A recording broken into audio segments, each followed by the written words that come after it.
On this presentation, I will talk about the current state of creation astronomy. I'll survey where we've been over the past half century or more, where we are today, and make recommendations about future endeavors. However, there are several problems with the creation model, trying to develop a creation model of astronomy.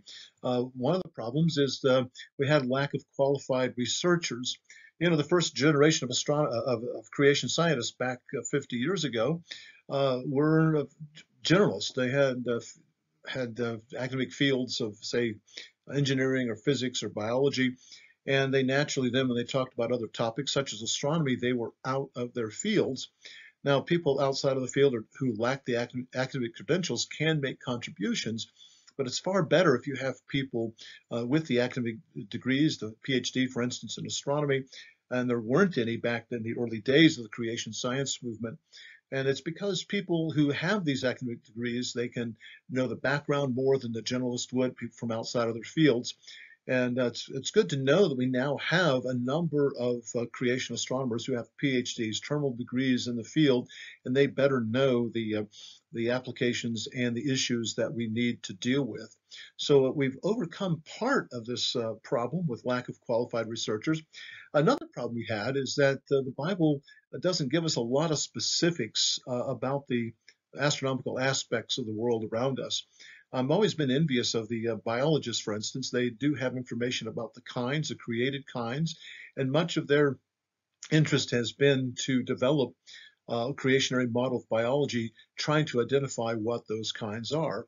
And geologists as well, they're told a bit about what happened on day 3 when the dry land appeared. Of course, there's a storehouse of information during the Genesis account of the flood, because we think the flood shaped and reshaped much of the surface of the earth at that time. So what do we have for creation specifics? Well, we have space being made either on day 1 or day 2, and I'll talk more about that a little later on. And then we have astronomical bodies made on day 4. It simply says that God made these lights, put them in the sky, in the expanse of heaven. And it says the lesser light and the greater light. Of course, obviously talking about the sun and the moon. And almost as an afterthought, the stars also. And this, I think, this generalizes everything in the sky to the ancients would have been stars. So this would include galaxies, asteroids, satellites of planets, and so forth. Well, that's it. There's not a lot of information there, is there? And so it's been my job as a creation astronomer to try to make sense out of this. And I view this as an encumbrance, but on the other hand, there are some advantages. It can be quite liberating once I understood that was the case, because it gives us a lot of room in order to conjecture many different things about exactly what might have happened on day 4. And I'll talk more about that during this presentation. However, we must be very careful as biblical creationists that we're free to pursue all sorts of possibilities. Those possibilities must not contradict any clear statements in Scripture. That's always our touchstone we come back to. We want to ask, how well do our ideas conform with Scripture? If they don't, then we can reject them out of hand. If they don't contradict Scripture, on the other hand, then we can entertain those. And so it's at the same time, we've got the simultaneous problem with encumbrance of not having specifics, but then at the same, also we have the opportunity to be able to explore all sorts of possibilities.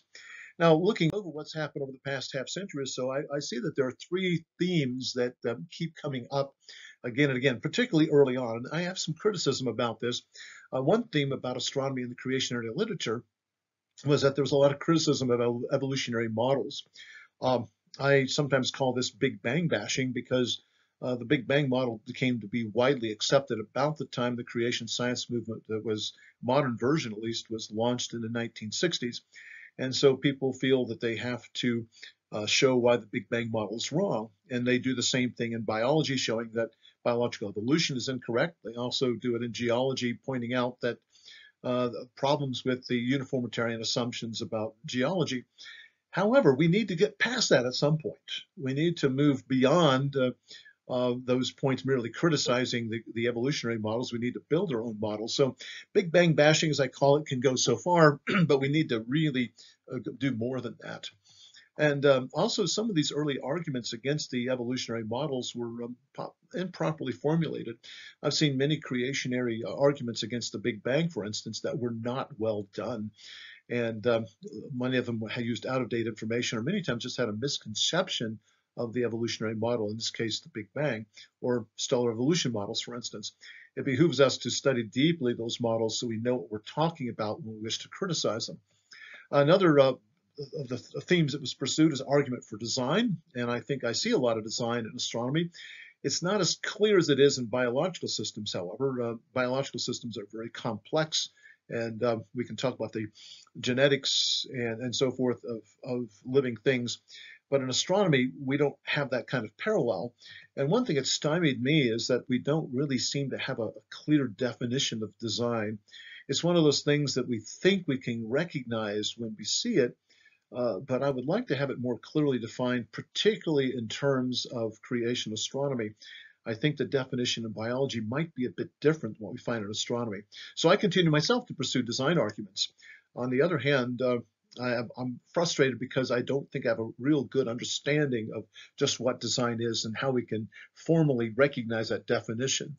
And then the third argument people have pursued, and I've done this myself as well, is looking at evidence of young age. We do believe the universe to be young, so therefore we might find evidence of that in the universe.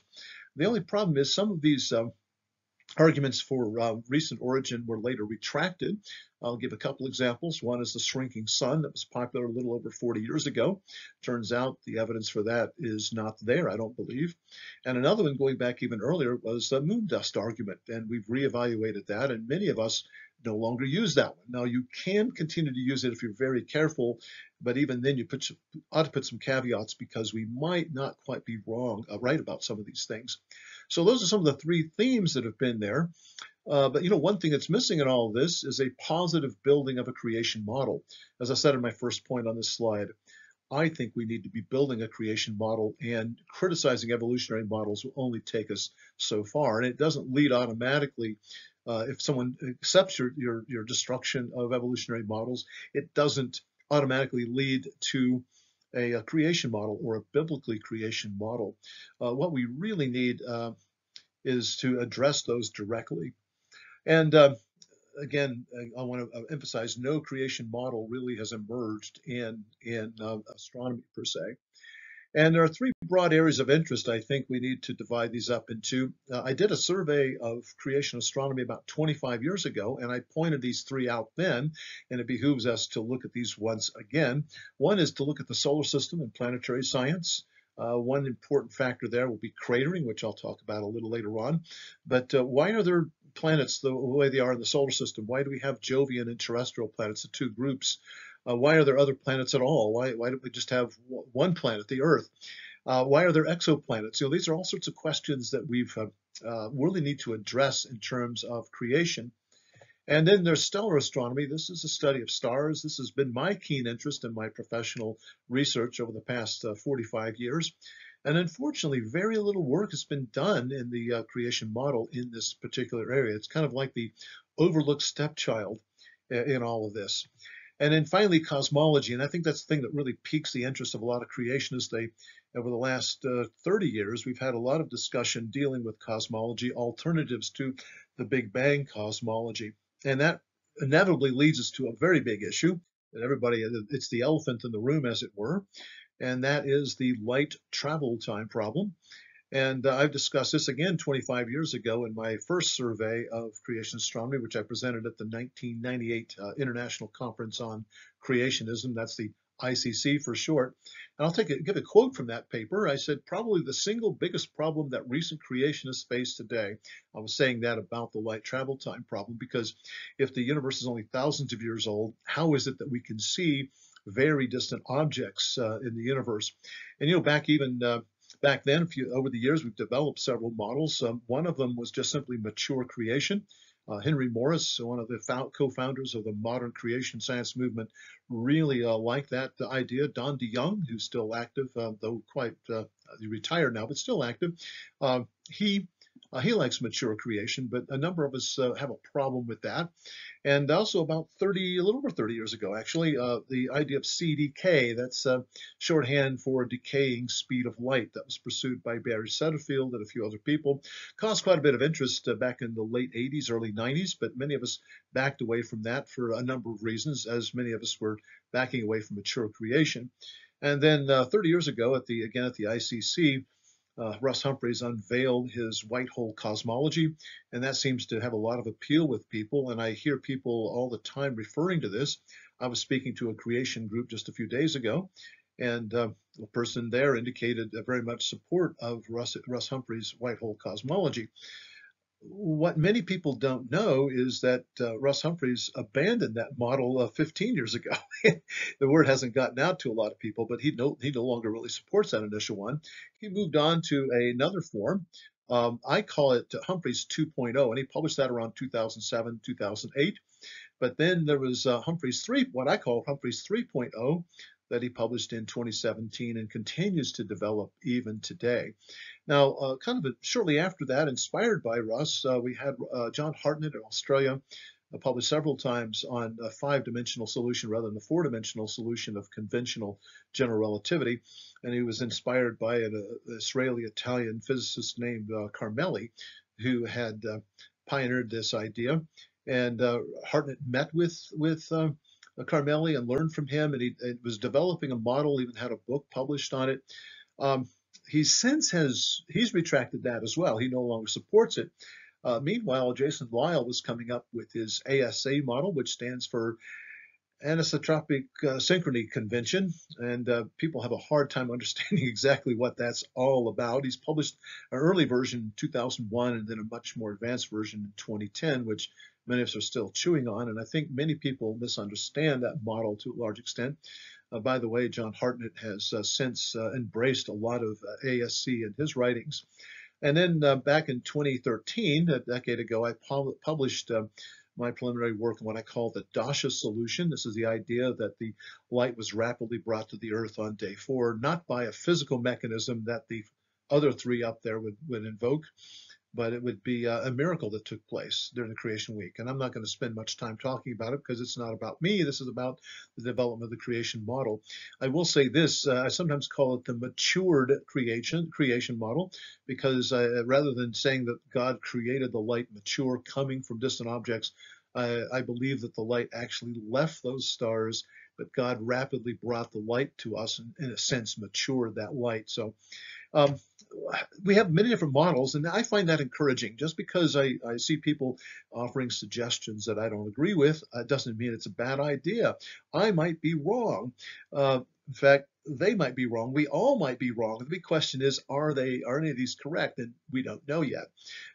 People take their choices, and we work forward on this. So I encourage other people to develop other models to try to explain this.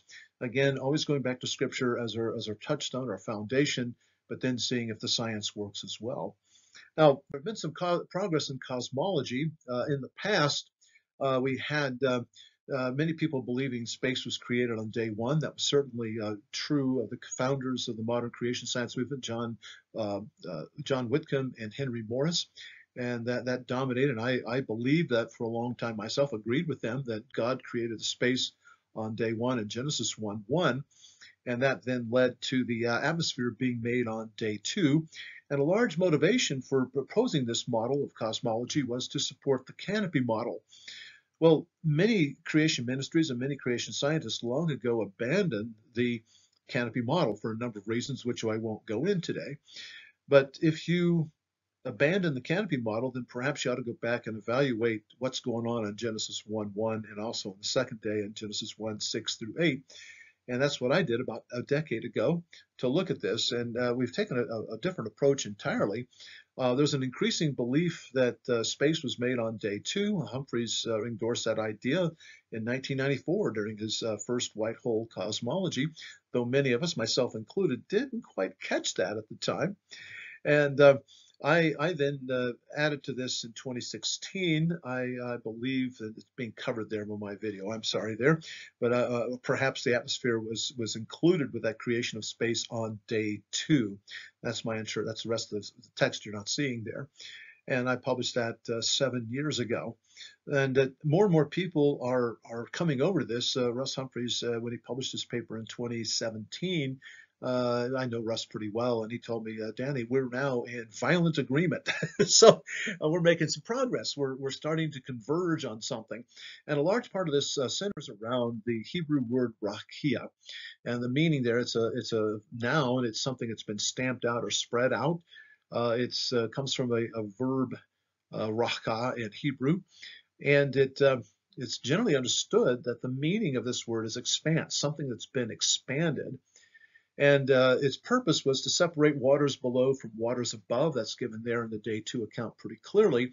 And the waters below are pretty clear to most of us. It's talking about water here on the earth, particularly surface water, though there is maybe perhaps some subsurface water included in that as well. But what about the waters above? Well, the way we explain that and the way we interpret that says a lot about what we think the rakia might be. So what are those waters above? Well, people have made several suggestions about this. I know that Hartnett, back 20 years ago, he suggested that the waters above were now there today in ice bodies at the edge of the solar system. These are generally called small solar system objects, and they are include comets and asteroids, though they're kind of blurred out when you get that far out. There's not a lot of difference between them. On the other hand, Russ Humphreys had suggested in 1994, and I think he may still hold that, I'm not sure, that the water was synthesized into other elements and then we made astronomical bodies out of those. And I respectfully disagree with that approach. I think that maybe the stars were made out of nothing on day 4 rather than being fabricated. But I go back and forth on that myself. I've taken either side of that position at different times, and my mind is certainly not made up on that front. And then more recently, I've suggested that the water may be at the edge of the universe. And before I did that, actually in 2008, Russ Humphreys suggested that. So he was a decade ahead of me on that one. However, he said it would think it was in solid H2O, that is ice. I'm of the opinion, again, in my paper from 2016, I think the word there, Hebrew word mayim for water, refers to liquid water, just as our English word water doesn't, when I say water, people don't usually think of ice or steam. They think of liquid H2O. So I'm inclined to believe that there's water at the edge of the universe. And then John Hartnett has also talked about, excuse me, Jake Hebert has talked about this in 2017. He kind of left it unspecified, which is fine because it is a little unclear. Again, you can't have too many models on this. The more models we have, the more we can compare them and sort our way through it. So I always encourage diversity in this as long as we're working towards a common goal and maybe can come to some sort of agreement here. But assuming what Russ Humphrey says, and I have concluded, and a few other people have, that tells us really that there's, well, both Humphrey's cosmology now and mine lead to 3 startling conclusions. Again, I'm not the only one who's done this, but I pointed it out in 2016 in my presentation. I think it was really my paper then. I think this was really an important contribution, one of the more important contributions I've done. And it's, I think, making a foundation for true cosmology. It's found in the Answers Research Journal, if you're interested in looking it up. That's online at answersingenesis.org, our website here at the ministry. And the three starting conclusions. Number one, the universe has an edge. And that's really wild because almost nobody believes that. And the Earth is near the center. If the universe has an edge, then it has to have a center.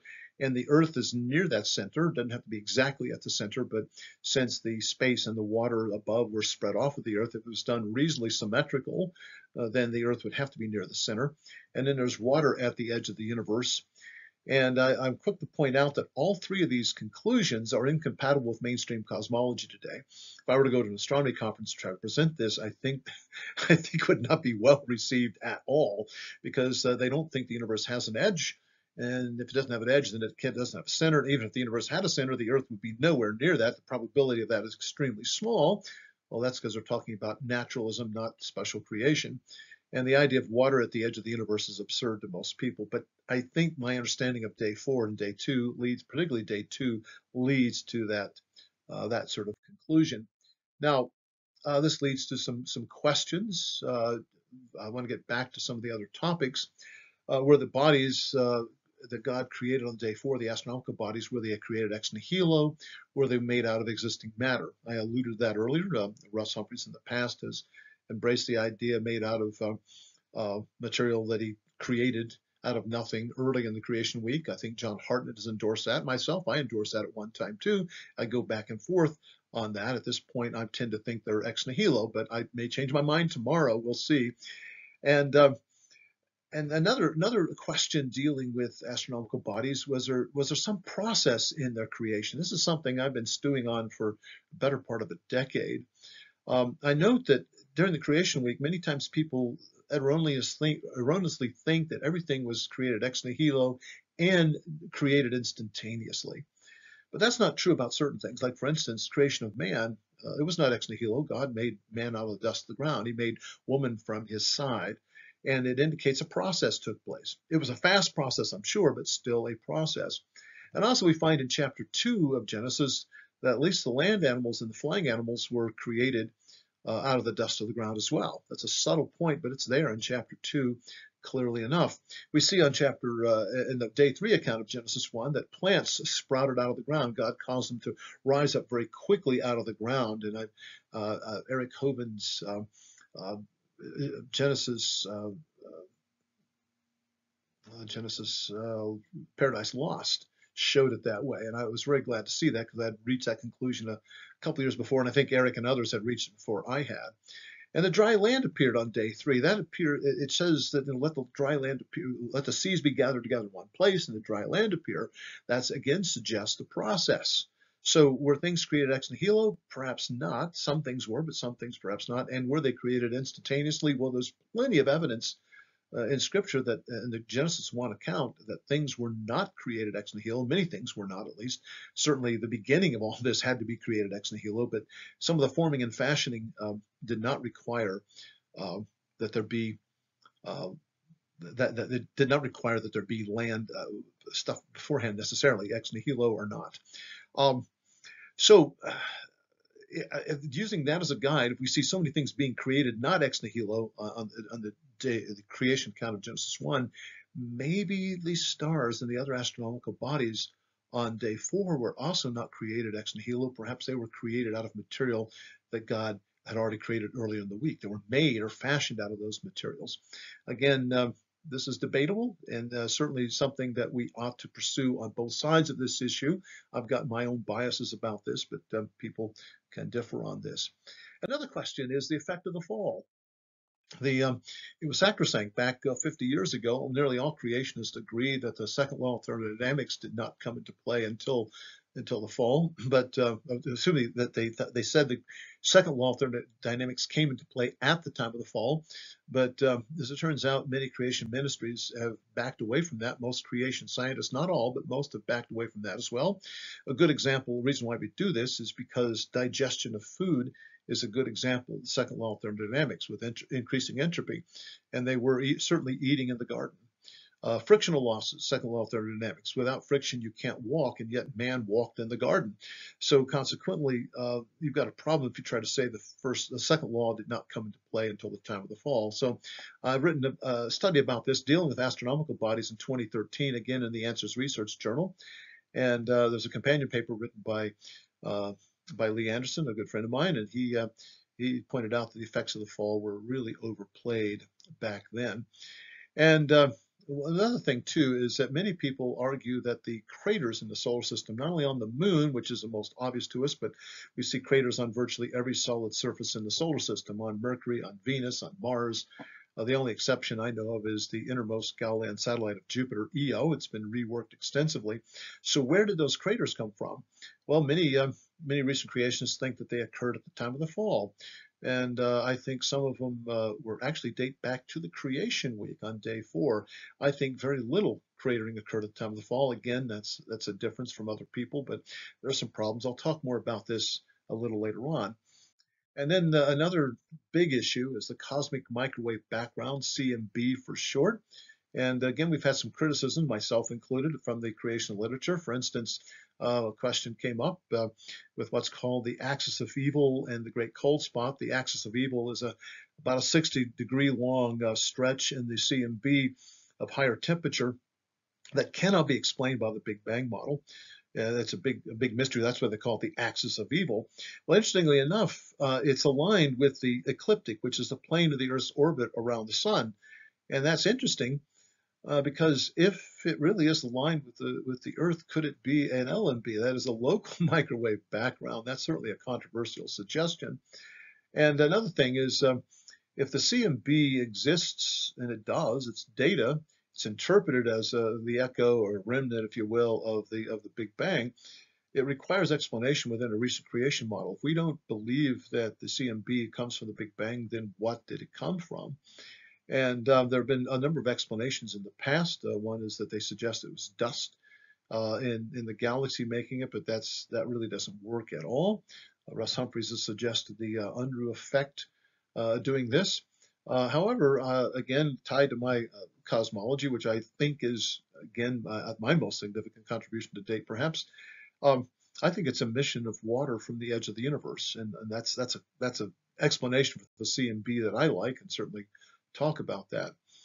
And we've kind of swerved into cosmology here, talking about that third piece, and this gets down to the nature of the redshifts. You know, Hubble in 1929 published his famous Hubble relation, where he showed a relationship between a function, if you will, between the amount of redshift galaxies have and their distances.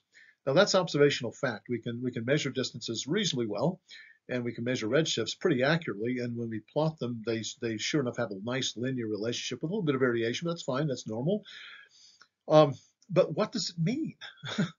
And generally, it's understood to refer to expansion of the universe, and if such, it means that they're cosmological. And this is something that I wrote about 5 years ago, and I endorse this idea. When we say that when redshifts are cosmological, what it means is that it truly reflects distance in the universe. So when you see a large redshift, you know it's a great distance away. And not all people agree with that. Hartnett has disagreed quite strongly. He believes that redshifts are not cosmological, and we have a good relationship. But we're not antagonistic towards one another, but we do strongly disagree on this interpretation. And uh, it is an interpretation because there could be some other mechanism. If the universe is expanding, that would certainly explain the Hubble relationship. But what if something else going on and the universe isn't expanding at all? I think expansion is the best explanation. It's the simplest explanation, but I'm certainly open to alternative explanations. And some people will call that the stretching of the heavens. And I used to teach that myself as well. I've abandoned that now because I think the stretching referred to in about a dozen Old Testament passages, it refers to a past process. It doesn't refer to something ongoing today. And I think the best fit for that is the day 2 stretching that took place to make the expanse or the rakia in the first place. So when were those heavens stretched? Well, again, day 4 is one possibility, and John Hartnett and Russ Humphreys have both done that. But I think day 2 is a better fit, though the word rakah is not used there, but the word rakia is, and it seems to be the output of one of these things involved there. Now, there's also the issue of quantized redshifts. This was something that was put forth by Russ Humphreys a number of years ago. He may not have been the first, but he certainly talked about it 20 years ago. And the idea with this is that we see, going back to the mid 1970s, a man named Alan Tift, an astronomer, noticed that redshifts are not uniformly distributed, not continuous is the right word in mathematics, but rather if you do a histogram of redshifts, that you see peaks that occur, and one of the peaks is around 72 kilometers per second per megaparsec. And that's interesting because it's sort of reminiscent to the quantization of energy states and electrons in spectra done in the late 1800s. However, there are exceptions to this rule. If you do a histogram, it tends to kind of go up and down and has peaks, but there's still a lot in between those peaks. And so it's not a strict quantization quite what you get from quantum mechanics. And Bashard, shortly after Humphreys wrote about this a lot, he disagreed with that interpretation. And Jake Hebert and Jason Lyle published several papers back almost 7 years ago now, um, where they considered possible bias in the observations. And the bias is coming about through the fact that we see clumping in the universe. In fact, it was first discovered about 40 years ago, and it's been improved upon and actually well established that galaxies tend to clump in shells like this, and bleed along sheets. In fact, there's like a filamentary structure. It's like Swiss cheese with really big holes in it, and so the matter is distributed along those planes and sheets in between them, some of them having a spherical sort of distribution. And these are on a gigantic scale, a huge scale. So if we're looking out through space, you're going to be looking through those sheets as you go through. And so you're going to see what you think are voids in between. And because those are related to distance, because I think redshifts are cosmological, then you're going to have peaks and valleys in that distribution. And it's called the Malmquist bias that Hebert and Lyle talked about. And I find their argument very convincing. In retrospect, it should have been one of those obvious things that we see. So it may just be an artifact. There may not be true quantization. But what people got excited about was the fact that if indeed the redshifts are quantized, assuming discrete values, and you assume the distance, they're cosmological, then you end up with concentric shells around the Earth. The Earth is here, and you've got concentric shells of galaxies, and that kind of suggests, again, some sort of creation model with us at the center. But again, it just because we see that doesn't mean that's the proper interpretation. I think it could be because of the clumpy nature of galaxies and matter in general in the universe. Speaking of which, matter, one of the huge issues we've argued about over the last couple of decades is dark matter. Um, is dark matter real, or is it something that they've simply made up? If you don't know about dark matter, it's been discussed now really since the late 70s. I was coming along in grad school about the time of the transition. I need to emphasize that the evidence for this goes back to mid 1930s, but it was largely ignored for 40 years. Astronomers did not like this, but it appears now that about 90% of the mass of the universe is in a dark form. And that's interesting because it can't be normal baryonic matter. If it were, then it would radiate. And so it would interact with radiation, and it doesn't. So there have been many candidates searching for this, and the problem is the fact is it seems to be there in the data. It really is. And so a lot of discussion about this. I emphatically say yes, dark matter does exist. I wrote a paper about this in 2017. I also recently presented upon this in the ICC earlier this year, in July of 2023. I gave what I thought was a very persuasive argument for dark matter. It built upon this earlier paper that I'd written called The Case for Dark Matter. That too is at the Answers Research Journal, but the ICC is at a separate location, but it builds upon that. And I think there's a very strong case. On the other hand, other creationists disagree. Hartnett disagreed. Um, uh, Warwicker, he's in favor of what's called MOND, and MOND stands for Modified Newtonian Dynamics. That there's something funny going on with gravity. It works at the local level, following a good Newtonian description, but when you get to the order of thousands of light years, then gravity deviates from that, and so you can modify gravity in such a sense that its effects of this little effect would not show up locally, but on a large scale, it would. And I've puzzled over this for some time. Why are so many creationists opposed to dark matter? And I think there are a couple of factors going on. One of them is that they view it as a rescuing device because many creationists didn't start paying attention into dark matter until the 1990s or early 2000s, and that was when cosmologists began to invoke dark matter, and dark matter became a a free parameter that you could play around with. You could explain galactic structure, the structure of the clumping in the universe, and so forth. And so now it's it's one of those big issues in astronomy and cosmology. And unfortunately, many creationists didn't start paying attention to dark matter until that came along. But I was in grad school when the evidence for this was finally being considered, and gradually, and I must say very reluctantly, by astronomers. They resisted this for decades. And it was not based upon anything it could do for your evolutionary models. Rather, it was just driven by the data. Once astronomers began to recognize that dark matter likely exists, then they turned around and said, okay, now we can use this to explain things in our evolutionary models like the Big Bang. So again, I alluded to before, I had a paper I wrote on this in 2017, but I expanded upon it and presented this summer, just a few months ago, at the ICC, and that should be online there. And it's emphatic no. I want to make it very clear. And what I showed there is 3 lines of evidence for it, dealing with the operational science, not the historical science. And I think above all people, creationists should recognize the difference between those two. We certainly uh, we certainly should understand that we shouldn't confuse origin science, historical science, with operational science. And I think the operational or observational science for dark matter is very clear. And that was my emphatic point there. And uh, I think another argument can be that there's an attempt to preserve evidence for recent origin. And I've got several authors there, Michael Ord, Safferty, and also Keith Davies. And this goes back really probably to the 1970s.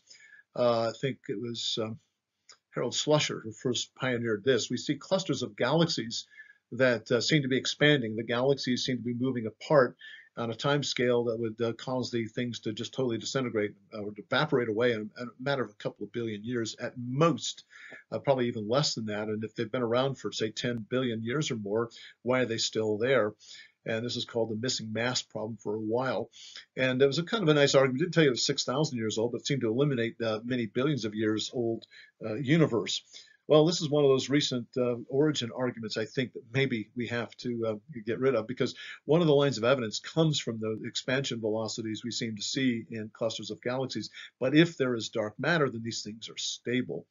And in fact, if in order to argue that that this argument is valid for recent evidence, you have to then throw stability away, and that's an argument that many creationists have argued. They argue about the stability of the Earth's orbit around the sun, the planets, the natural satellites. All these things naturally in the universe seem to be stable, and all of a sudden we get to large clusters of galaxies. Well, we want to throw that stability argument away, and that's just a wee bit inconsistent.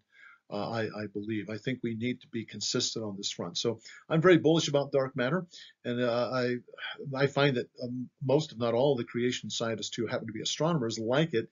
It's the physicists who don't seem to like it, and I think it's just because they're not really aware of the long history of how we came to understand that dark matter exists. Okay, getting closer to home, how do we explain craters? And there have really been 2 camps. I alluded earlier that many people thought at one time maybe they happened at the time of the fall, but really many people like the flood-related ones. Michael Frody, Michael Ord, Holt, and Spencer all have endorsed that sort of idea. But I've gone in a different direction. Um, I think there are some would be flood related. I think the large impact basins on the moon would, for instance, would be that. But I think that and Maurer and DeYoung also endorse this idea as well as Ron Samick. But on the other hand, um, I've suggested that there was a day 2 day 4 impacting going on. I think if God created the bodies in the solar system, particularly the moon, out of material that it had created earlier, ex nihilo, then maybe some of the impact craters on the moon would be a result of um, some of that formation process going on. And so this suggests really that there are 2 episodes, not just one going on. And I've won some people over to my line of thinking. Michael Ord, for instance, a decade ago, considered some of the heat problem generated by it, because you get a lot of heat generated by impacts, and doing it all at the time of the flood would be very problematic. I did some calculations there, and a few other people have considered that too. And so some of these people have kind of migrated over to my line of thinking that a lot of the craters may date from actually day for creation, and there's no heat problem there because it is creation. And I don't think the laws of physics as we know it were quite operating yet. The whole creation week was quite miraculous in what it did. And I mentioned earlier about the small solar system bodies. These collectively include the comets and the asteroids. And so where did they come from? Were they part of the initial creation? Well, I happen to think they probably were. But there's this idea of a disrupted planet. This idea of Parkes in 1990, Froda and de Young in 96.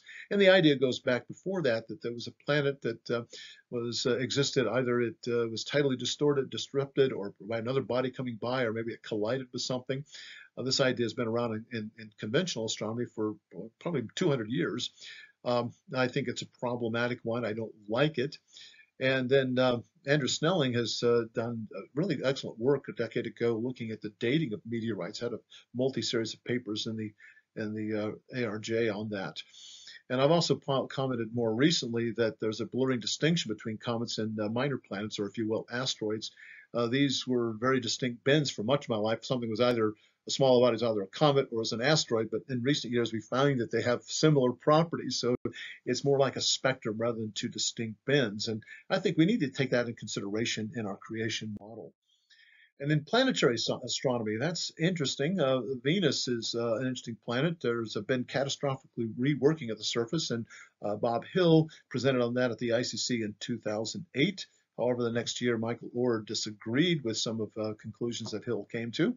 And then Mars is another one. There's indication of catastrophic episodes going on at Krieger in 2008, Samick a decade ago in a couple of papers. What's fascinating is that Mars is a secular scientists back in the 1990s concluded that there was a global or near global flood on Mars. This on a planet where there is no water to speak of. And yet it couldn't happen on the Earth where we've got tons of water. And then Venus has catastrophic plate tectonics, something like it going on where the surface was completely reworked and not too distant past on the evolutionary timeline in a very short order. It's almost as if the Lord had this happen on the closest two planets to us, one catastrophic upheaval of plates, and on the other one, catastrophic flooding, so that this late date in the 21st century, we could actually look at that and see some differences. Similarities to the Earth, maybe both happen on the Earth, and here's evidence of that possibility. We don't yet have a coherent theory of planetary astronomy, why God made the two types of planets, why he made 8 planets, and this sort of stuff, but we're working on that slowly but surely. And then exoplanets, these are planets orbiting other stars. The total now is approaching 6,000 of them. And what's interesting is that none of them are Earth-like. Spencer has written about this. I've written about it as well more recently. But none are Earth-like. And that's interesting because the whole point of looking for exoplanets was to try to find Earth-like planets. And we haven't found them. And so that led me to the conclusion, based on the science, and it agrees with my scriptural, by the way, scriptural argument, we are alone in the universe. And I find that interesting. So my conclusion, I think we've found an increasing number of the creation papers dealing with astronomy over the years, and that's a good thing. If you recently someone did a survey of these, surveying what the number is, and it's very encouraging because we get more and more papers being done. Astronomy is now being discussed far more than it ever has in the past, and I think that's a good thing in the creation literature I'm talking about. And there's much less evolution criticism than there used to be, and I think that's a good thing because we need to spend some time building positive models rather than just trying to tear down our opposition's models. And so we need more model building. That's what's really important. I'm a member of the board of the Creation Research Society, and research is our middle name, we like to say, because we like to promote research, and I encourage creation scientists of all to do that. And lastly, I'll point out that a number of books have gone on, and have been some astronomy meetings that have been done along these lines as well. And just a couple of key issues. Dark matter, we need to settle on this. Dark energy, I didn't talk about. We need to talk about the data for that. And when were the heavens stretched? Again, I'm very bullish on that being day 2, but we need to discuss this and also the evidence of craters, where they came from. And last but not least here, I really think we need to talk about stellar astronomy more, because that's my passion, and yet it's really hasn't advanced at all in my lifetime. I want to see more going on there. Here's my concluding slide to tell me I'm at the end. I just took this picture a few days ago during the annular eclipse here in the southwestern United States, and I thank you very much for your time.